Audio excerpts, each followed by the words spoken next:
the McAlvany Weekly Commentary, covering monetary, economic, and geopolitical news events. Roughly 60% of Americans cannot afford a one-time out-of-pocket expense of $400 or more. The Federal Reserve estimates that the number is 37%. I've seen samples of over 58%. This is of the U.S. population which cannot afford a one-time $400 quote-unquote crisis.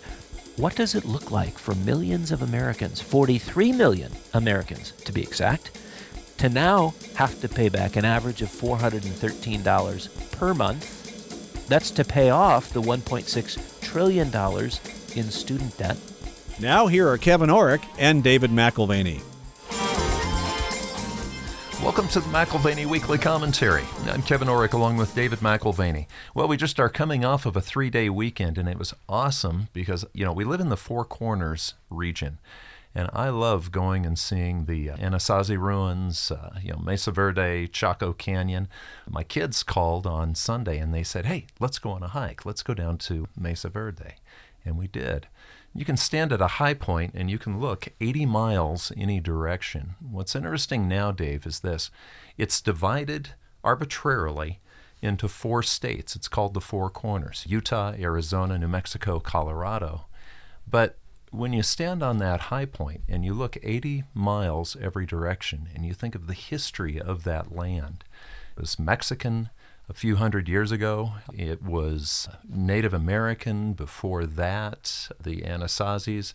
You can go back to the Pueblo people. I mean, you can take this thing back thousands of years, and I just wonder, how much has the map changed, and what does a map really mean? It's a great question. We're here in Iceland, and what it takes to buy property is a 3 to 4 year process and all kinds of hoops that you have to jump through. There is no mapping like we have in the U.S. where clear property lines are defined. Literally, you can go to this Kissing Stones and then up the hill. There's all these landmarks that are supposed to be relevant, but makes it virtually impossible to figure out what's what and what's where and who owns what. And it gives you an appreciation for how clean and neat and organized things are in the United States. If you want to turn around and transact on a piece of property in the U.S., you can do it in a matter of days.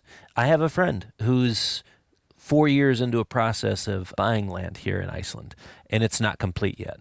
4 years. Wow. And I said, do you know what you own? He's like, well, roughly, but it's not very defined. What is in a map? If you ask the British or the continental Europeans in the colonial period, it would be a question of claims and, of course, the counterclaims. Mm-hmm. It would be a question of military viability.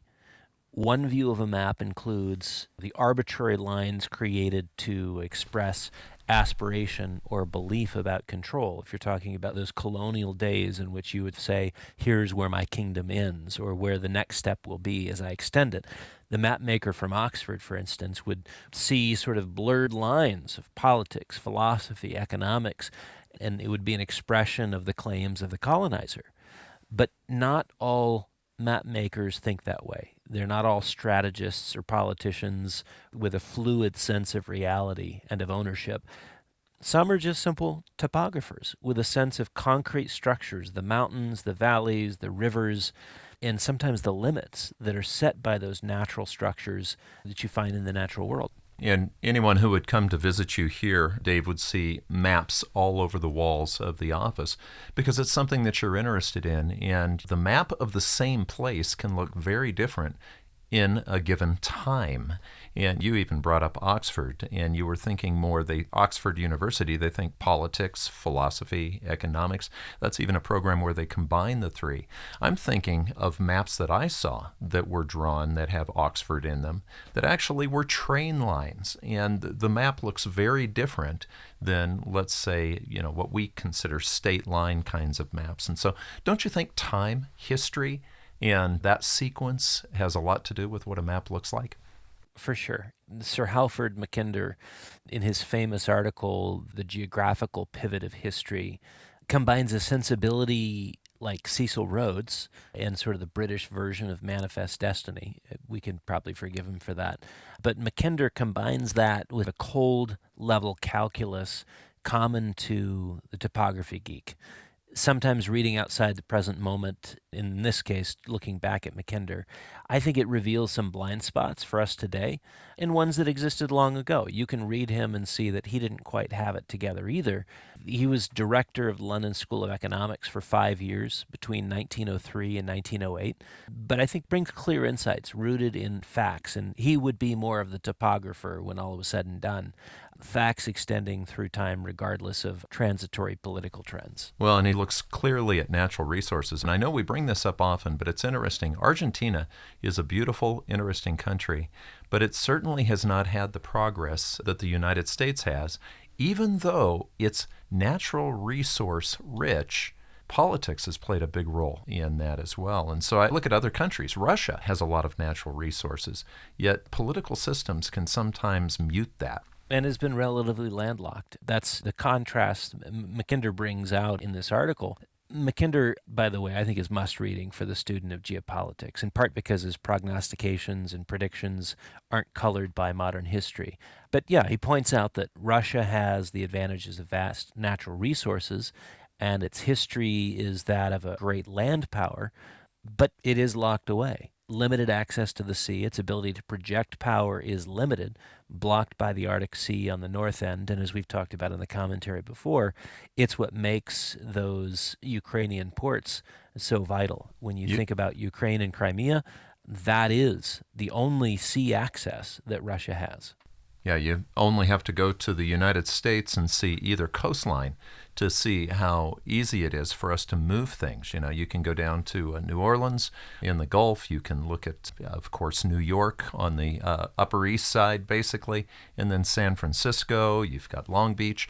We have the ability to move things based on ocean. I think of China. I mean, look how much coastline China has.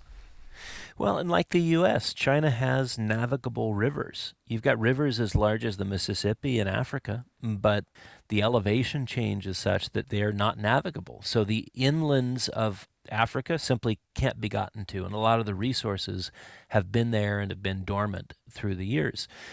China maintains a 9,000-mile coastline with a plethora of natural harbors, and it's in a very temperate zone, going as far north as the 50th degree latitude line and as far south as our version of the Florida Keys. Again, it's sort of in a temperate zone, north to south.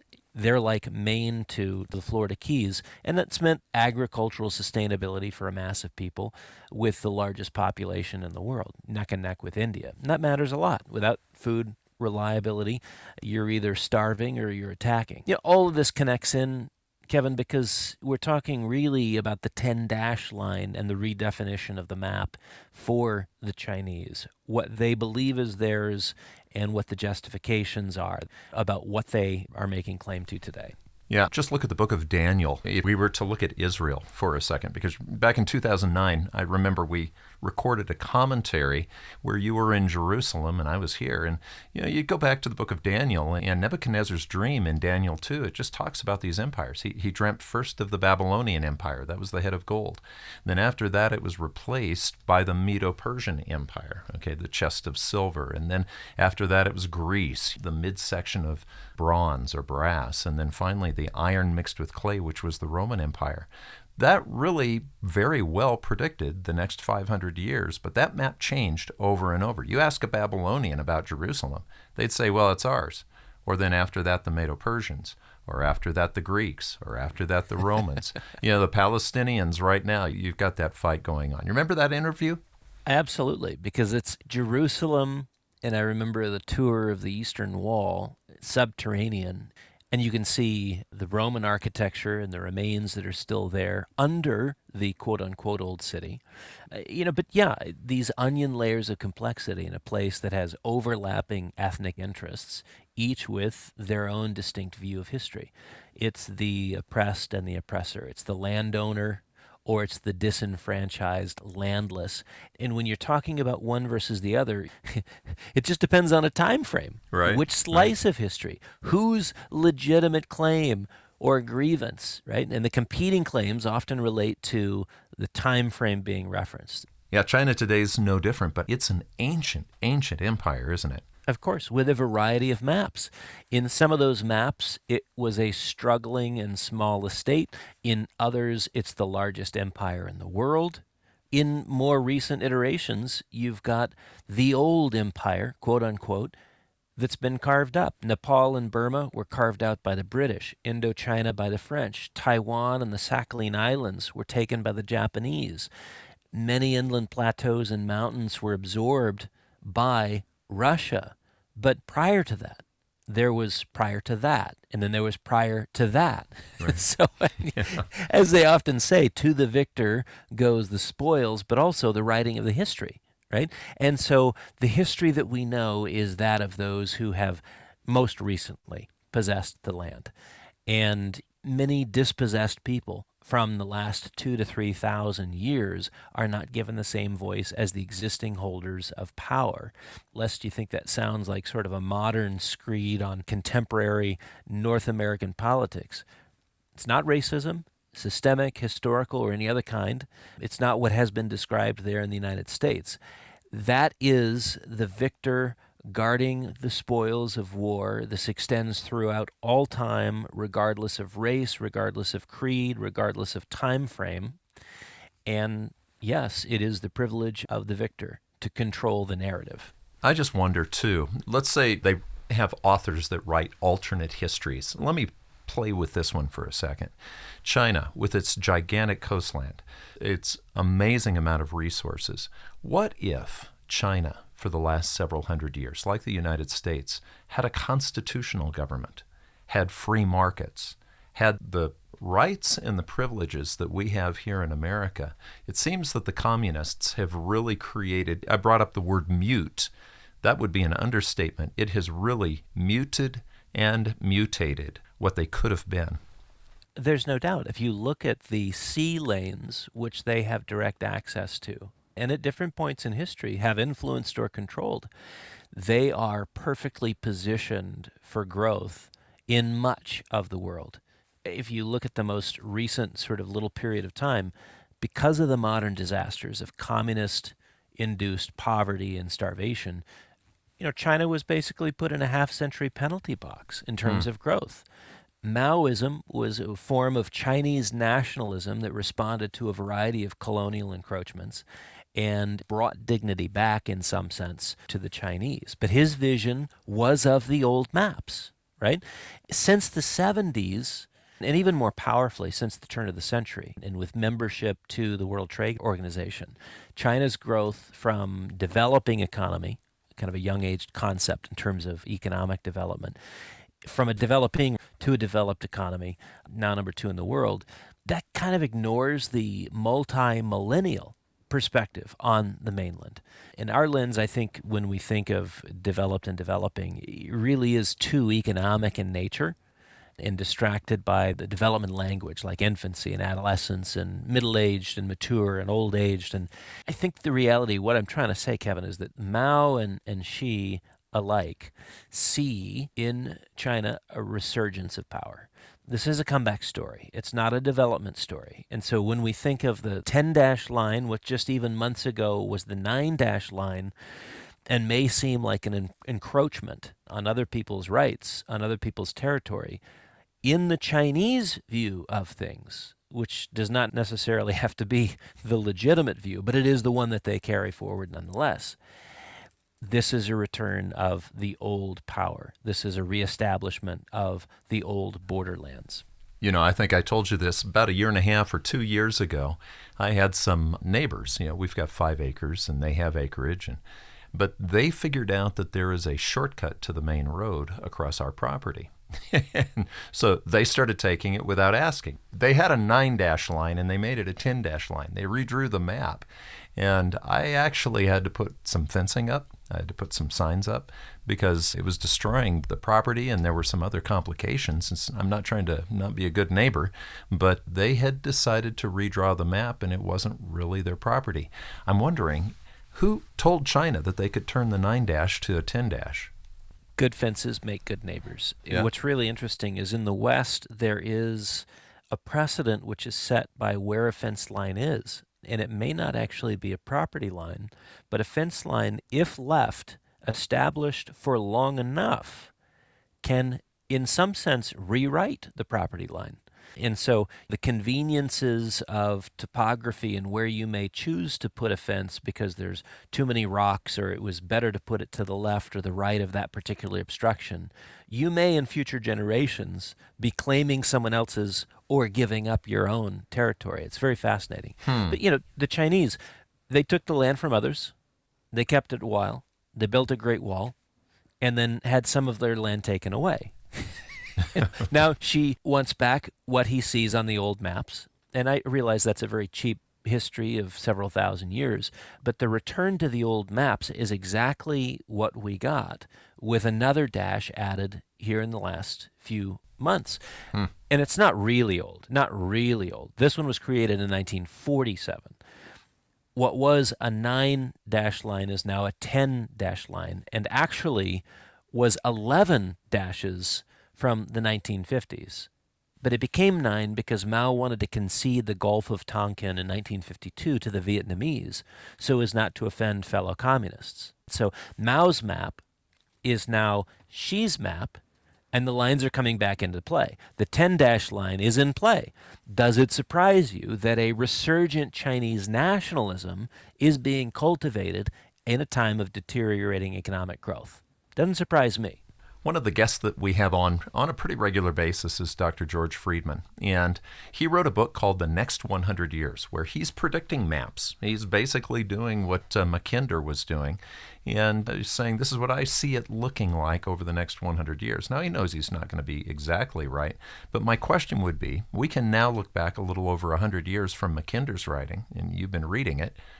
How has it played out? Is his prediction or his predictions, are they coming true? Yeah, some of his writings published posthumously, 1919, truly insightful. And I like that they're apolitical in terms of the current context. As you said, he's been dead for over 100 years. He was a geographer first, then a historian, an academic, and a politician third.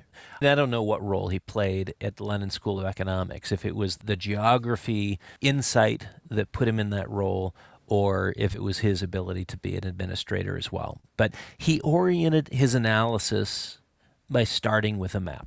And the map of China, in his view, with its many geographical advantages, would allow it alongside the U.S. and the U.K. He was a good imperialist through and through, always considering king and country or queen and country. These three would rule the world: the U.S., the U.K., and China. Now, obviously things have shifted through the 40s and 50s for the UK, but for the US and China, it is interesting. And Russia would ultimately be absorbed by China. That was his view. And I think when you study a map, it is important to recognize that maps are not deterministic, but there are limiting factors. Maps do limit in some cases or even promote opportunities in others. And that is back to the difference between a topographical map and an aspirational geopolitical map. So a map could be in the minds of the people in power and the people not in power. We've talked about the lady who owns the wonderful Chinese food restaurant down here in Durango. She has for the last 30 years. Her family's from Taiwan, and they're very fearful of a Chinese takeover. Yet she told me about half the populace in Taiwan sort of considers themselves part of China already. And so maps oftentimes have to do with hopes and fears in the minds of the people. I guess the person in power is the one who draws. Well, that's exactly right. And, we went to meet with Madame Chiang Kai-shek in Taiwan when we were there in 1992. And the story of Chiang Kai-shek and what he did to fight communism was an interesting story in and of itself. But this little enclave, which became sort of the hideout for the anti-communists, Taiwan, it really does matter what part of history you tie yourself to in terms of a national identity. But along with the 10-dash line map, which the Chinese released this year, it includes Taiwan back in the fold. They're solidly claiming that as their territory. They've done it verbally and said this is sort of the wayward stepchild of the mainland. But they released another aspirational map in late August, which I thought was also fascinating. And this relates specifically to my thinking on the BRICS meeting that was in South Africa just a week or so ago. But this map released August 28th with the eastern Indian state of Arunachal Pradesh inside the Chinese territorial borders is fascinating. And so how does this work exactly? You have a BRICS convention of unity where one member is making claims to another member's land and where violent confrontation has occurred at least 3 times in the last 10 years. Are these really good bedfellows, Modi and Xi? Well, and I wonder, because you talk about unity, they're coming together in unity, but what are they unified about, Dave? Are they unified about something positive going forward, the BRICS, or are they just angry? I think of a water cooler discussion with disgruntled employees at a company. They might be unified at the water cooler. And in a way, I sort of see the BRICS as disgruntled countries standing at the water cooler going, anything's better than the U.S. dollar. What do you think? No doubt. And when I think of the BRICS meeting in South Africa, I first think that a gathering of nations that is primarily formed to express what they're against and not what they are for will have difficulty getting very much done. And it's just the difference between critics and creators. To critique is not to create, and if you want something new, criticism is not a sufficient condition for what is next. It's a lot easier to find fault than create harmony. I think the kitchen comes to mind. It's a decent example. You don't like what's being cooked? Fine. Lay out your grievances. They may be true. You may think there was too much salt, not enough pepper. Can you do better? Culinary harmony is a process. It's delicate, it's detailed, with the results very different than, say, you mentioned a can of Dentimore stew when you were on your road trip last week. Right. The results are very different. Okay, so it's calories, right? But a can of Dentimore stew versus culinary harmony with somebody who knows how to do this and that and the other, certainly different than a list of things that you don't like. I have no defense for the U.S. Treasury and State Department's operations around the world. In fact, I too could critique. I agree in that sense the cooking is terrible, but positive change is driven by capable and creative humans. I have limited tolerance for the gathering of gripers. While I have limited tolerance for griping, I have zero tolerance for griping with guilt trips and with there being an expectation that all that is wrong with the world needs to be made right by those the critics are assigning blame to. So that was my impression of the BRICS. You've got a gathering of gripers who are willing to say, and what is wrong with the world, these guys need to pay for. Yeah. How convenient. How convenient. It really just feels like another version of a power grab. And it's not very clear at what point the negative energy of critique becomes the positive designs that the Chinese have of becoming top dog and being the next hegemon themselves. And like you said, unity is hard. Right now, they can be unified on one thing. They can say, we just don't want to have dollar dominion anymore. But you look country by country, and the demographics are so different. Dave, China. How long did China just allow people to have one child? And how in the world can they compete with some of the other countries that never had that policy? Yeah, that's right. So the second thing that comes to mind with the BRICS is that you have, as the two most significant members, India and China, and a power rivalry which is only in its early stages. So India's demographics are far superior to China's. China is on the edge of a demographic cliff, while India has the more youthful population. And it's fascinating to watch studies and look at studies of GDP growth back to the 90s, and you can see China has been the real growth story from the 90s to the early 2010s, even up till today. If you're looking at the BRICS members, there is one story of growth. It's the Chinese story, only slightly followed by India, and everyone else is a footnote. It doesn't even matter. Doesn't even matter. So there is this trend of increasing growth, but based on what? The Chinese now have one of the most significant issues that a country can have: too much debt and not enough engine to drive growth and pay it off. So the financial markets and the economy within China are under a tremendous amount of strain. And again, if you want to say, yes, but the Chinese are growing, yes, but the Chinese growth was artificial. It was based on debt. Meanwhile, if you look at the growth within India, it has not been based on debt. Indian integration with Western European and U.S. trade has been critical. They continue to buy defense and sign major defense contracts with France, major defense contracts with the U.S. These are considerable tie-ups, if you will. Software and services to the U.S. and Europe with India, very considerable. Remittances out of predominantly U.S. and U.S. allied countries total, on an annual basis, $100 billion a year. Again, these are the ties that bind. Indian student visas. They're to the U.S., they're to Australia. What's the commonality? It's the Anglosphere. It's not the Sinosphere. You don't have Indian students going to Beijing to get their educations. No, they are coming to the West. The orientation to the U.S. and the positive relationship. And again, it just makes me look at the BRICS and I'm like, wait a minute. What is this? Yes, there's some griping. And I'm not saying it's all illegitimate. Some of it is legitimate. But this is not the remaking of the world order. One of the primary members has this huge connection to us, to the U.S., right? So, I don't know. The orientation of the U.S., the positive relationships here, it supports the notion that the BRICS are unified in an unfairness theme, but are not unified in how any further pie dividing is going to be evenly apportioned to members. I've sometimes wondered if, granted, we use the word BRICS because it's convenient. It sounds like you can spell a word out of it. But I think probably if you were to look at the chief driver of the BRICS is China. So I would call it the CRIBS, C-R-I-B-S. Just rearrange the letters a little bit. Now, I would still leave China there, honestly, because of the military and some of the other things, the resources, what have you, even if the demographics are not keeping up.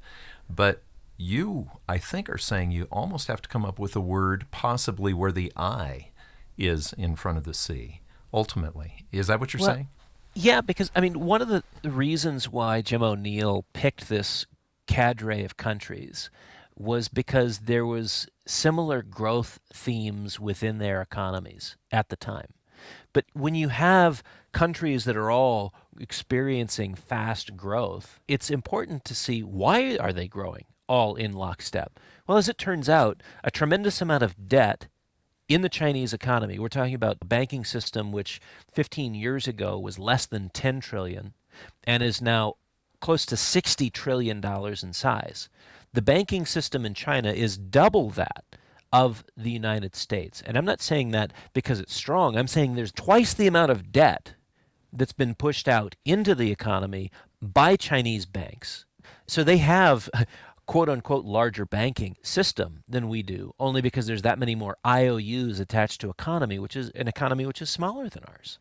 That facilitation of growth in the debt markets in China is what drove property development, drove commodity demand, and drove economic activity in Brazil, drove some economic activity in a variety of other commodity-producing countries. But broadly speaking, it was the massive expansion of Chinese debt over the last 2 decades, which has caused there to be an interesting story with the BRICS and with other countries that are not in that mix as well. Vietnam, Malaysia, the Philippines.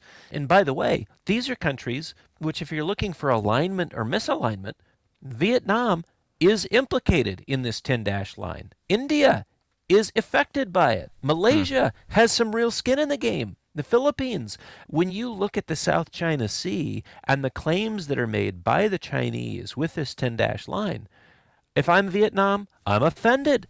If I'm India, I'm offended. If I'm Malaysia, I'm offended. The largest Muslim nation in the world has some skin in the game. When you start thinking about Indonesia, the Philippines, all of them are going to be affected by this 10-dash line. So it seems like an excuse, the BRICS and the rise of the quote-unquote rest. It seems like an excuse to displace the U.S.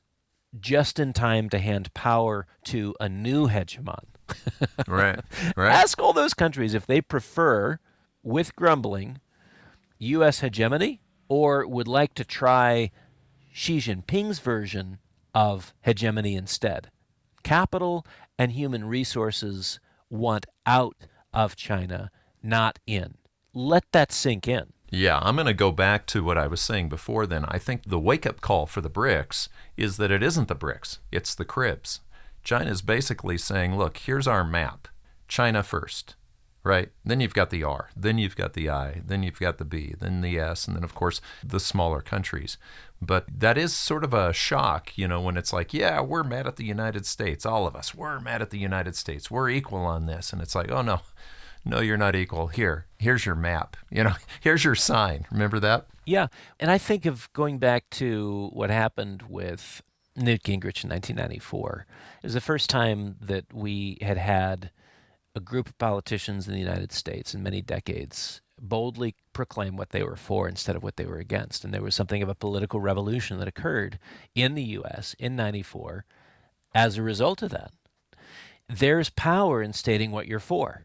That's not happening with the BRICS. And I think the Chinese are more than happy to facilitate and throw a big party for everyone who's against the U.S.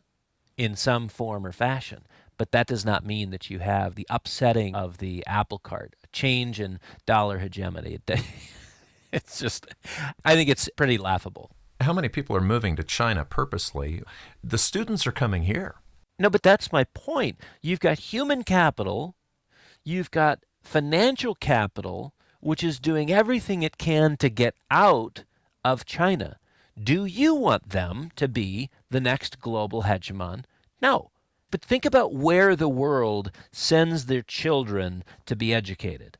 If you're in Africa, many times if you're in Europe, even though you've got great educational opportunities in Europe, if you're in Asia, on that student visa front, there was a friend's daughter who recently turned down her acceptance to MIT because there's no diversity in the student body. It's predominantly Indian and Asian, specifically Chinese. And she wouldn't go for that reason. Well, she just thought she wanted a different college experience, and so she's going to another Ivy League. She also got into another Ivy League as well. I think that's great. And I'm not being critical of the disproportional student body at MIT. Work harder. Your opportunities are bigger. That is an American story. The world gets it. That's why their children come to school here. Meanwhile, Xi Jinping wants to fight the Western capitalist model, criticizes wasteful consumption, doesn't like the way we orient our economy, and champions prosperity for all, which is just another way of saying from each according to his ability to each according to his need. Now let's see how that works out the second time. You think it's going to be any different than the first? I don't think so. Yeah, we've got more than a century of seeing that communism doesn't work, but it just comes right back, doesn't it? Yeah, I would suggest that she consider Santayana's warnings and reconsider the project that he's putting in motion again in light of the failures of the Maoist system which preceded. Chinese success in the 1976 to present period has been about reconnecting with global markets. These are very inviting terms. These are very beneficial terms. They went from being insulated from the world to being engaged and plugged in to the global markets, to capitalism, after being disconnected for a long time. I look at the Indian mindset, one that embraces the market, one that embraces business dynamism. Not only do they have demographic superiority to the Chinese, but they have a mindset which is more open to, a philosophy which is more open to what I think is ultimately going to drive economic development and success in their country. Indian entrepreneurship, I've never been to India, so there's a part of this that I'm stating this rather blindly, but Indian entrepreneurship is a global phenomenon. Go anywhere in the world, and where there is a strong Indian community, you have a strong business class. I've been and seen that in South Africa, in Tanzania, in Malaysia, in Indonesia, in Britain, in the United States. Again, though I've never been in India, by reputation, the ethic of working hard, taking entrepreneurial risk is, I believe, the second buttress to Indian economic growth in the decades ahead. And believe you me, to the degree that you see an eclipsing of Chinese growth by the Indian economy, do you know what you have? An adversarial relationship. Right. This is not friends getting together in the BRICS. This is everyone with their own silos of self-interest working themselves out. Ultimately, just an excuse for a power grab. It's amazing to me, Dave. I just realized just now in this conversation, because you're very well traveled, and your mom and dad are in India all the time because of the orphanages that they help volunteer at. I didn't realize you hadn't been to India before. So that's surprise number one. Surprise number two is, we haven't talked economics hardly at all. And I'm thinking about maps for a minute. Just go with me here. Let's see if this works. Because you can look at the stock market right now, and it is a completely different mindset map than the bond market. You've got jittery people in the bond market, volatility, there's nervousness. What do the bond people know that the stock people don't? Or vice versa, what do the stock people know? The maps don't match. There's no unity there. Well, looking at charts are not maps in the sense that they're referencing a physical reality or a political or geopolitical aspiration. But they do signify limits insofar as you're talking about boundaries and excesses. I mean, we've discussed the exponential function and how at a certain point all charts that point to infinity and beyond collapse on themselves. Right. Reversals are key from both the extreme lows and extreme highs of a market, and they reflect the full cycle or asset price cycle dynamic. Again, charts are not maps, but they do tell you about the journey of an asset. And of note, once again, is the incredibly low level of volatility in the U.S. equity markets. Mm-hmm. VIX, as a measure of that, remains virtually pinned to the floor. The MOVE index, which is a similar measure, but in the bond market, not so much. The bond market has the equivalent measure of volatility, and it has stayed on the move. It has stayed very volatile. If you're at a cocktail party, okay, this is just a little bit of wisdom here. If you're at a cocktail party and you've got some guy talking about his stocks, and you hear over in the other part of the room some guy talking about bonds, move over to the other part of the room. Listen to the bond guy. The debt markets seem to know a whole lot more than the equity markets. Yeah, I'll be honest, that conversation at the cocktail party will be 3 times, 5 times, 10 times more boring. Yeah, the bond guy. But 3 times, 5 times, 10 times more consequential. Yeah. Right? Which is more important? It is true. the insights that come from the person who's discussing basis points in the interest rate market. What is the bond market anticipating? The stock market is not. Speaking of extremes, we've got U3 finally bumps higher, right? Still not at 4%. But is there more to come? Will we see the 5, 6, 7, 8% unemployment rates of earlier periods? Is that what the bond market is guessing at? Slowing economic activity, weaker jobs numbers, fewer people looking for work. And the markets, again, we're talking about the stock markets here. By contrast, we're moving into the seasonal weak period for equities. This sort of September, October time frame is as bad as it gets, not as good as it gets. We're past the as good as it gets moment. We are moving into the seasonal weak period for the equity markets. Traders are coming back from summer holidays. They're re-engaging with the world of asset pricing, or perhaps you could think of it as asset mispricing. We're also on the cusp of, again, going back to the economy, student loan repayment begins within weeks. 60%. Disappointed. There's a lot of disappointed students. They thought they were going to get that all handed back to them. Now they have to pay. How much is that per person?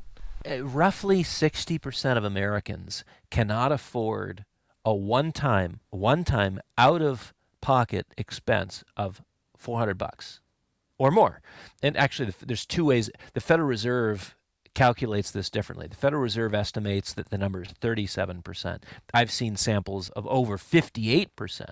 This is of the U.S. population which cannot afford a one-time $400 quote-unquote crisis.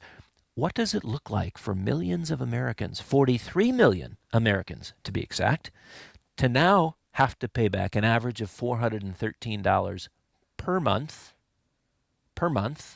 That's to pay off the $1.6 trillion in student debt, by the way, which cannot be extinguished in bankruptcy. I was explaining this to my son the other day. He said, what do you think about this idea of canceling student debt? I said, well, it's it's unmistakable. It's a ploy to capture votes. It is a way of paying people for their vote. And he said, well, I can see that.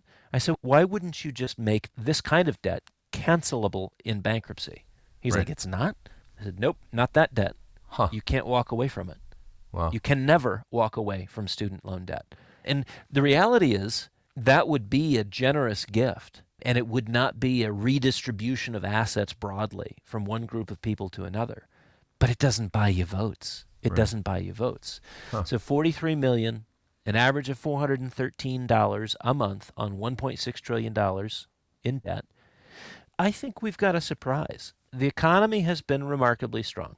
I grant you that. But I think that's getting ready to change, because at the margins, you've got Americans who cannot afford any increase in expense, and 43 million Americans are about to get slapped upside the head.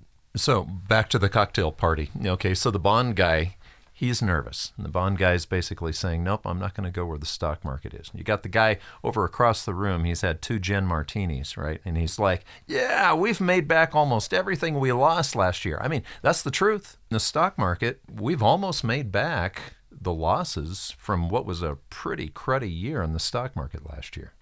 Absolutely. Stocks have recovered 80 to 90% of last year's losses, not quite to break even for the 20-month period so far. Does consumer stress change speculative behavior in the months ahead? We'll have to see. Maybe. What we know for sure is that speculators are still content speculating. There is a high degree of concentration in that speculation, which is noteworthy. We've mentioned this before, but I thought it was interesting. The largest positions held by hedge funds today are in the top 7 to 8 names, which are overowned by mutual funds, overowned by direct ownership of individual investors. And that makes it really interesting. If there is a reason for a wobble here or there within the stock markets, it's the 7 to 8 names that get dumped by hedge funds. Right. They get dumped by mutual funds. They get dumped by individuals. This is the danger of an overowned space. Again, if for any reason hedge funds have to lighten long positions in those tech names, we have a trapdoor moment for the investing public. Yeah. Everybody wants out at the same time. I mean, you know, everybody wants in at the same time. That is just very pleasant if you own that stock, right? When everybody's just piling in. But when they're all piling out at the same time, sometimes you don't even have a buyer. I think it's worth talking a little bit about gold just because it's had such an interesting 2 decades.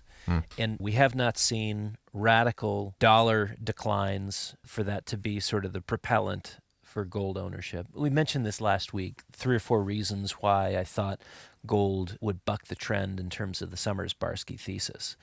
But there is this reality that as the world of financial assets has increased from 1980 to the present, and we sit just a stone's throw away from all-time highs for the S&P, for NASDAQ, for Dow, one of the least owned and least impressive areas where probably the greatest opportunity lies is in real things.